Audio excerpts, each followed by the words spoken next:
Breaking news, ধেয়ে আসছে ঘূর্ণিঝড় এইচএসসি এক্সাম। এইচএসসি 2025 সকল পরীক্ষার্থীদেরকে 10 নম্বর সতর্ক সংকেত দেখাতে বলা হয়েছে। বলেন কি?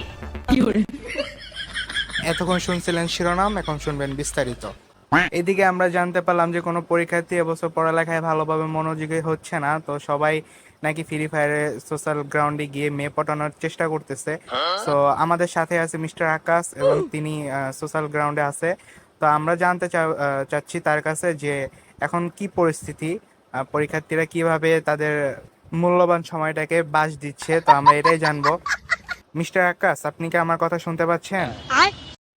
জি তরিকুল, আমি আপনার কথা শুনতে পাচ্ছি। আর আমরা বর্তমানে আছি সোশ্যাল গ্রাউন্ডে। তো আমরা দেখাতে চলছি আপনাদের যে এইচএসসি 2025 পরীক্ষার্থীরা তাদের মূল্যবান সময়টাকে কিভাবে বাস দিচ্ছে।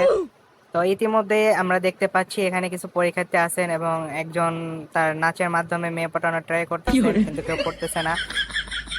তো আমরা অন্যদিকে দেখতেছি এখানে দুজন খেলছেন, মানে বক্সিং আর কি, অন্য কিছু না।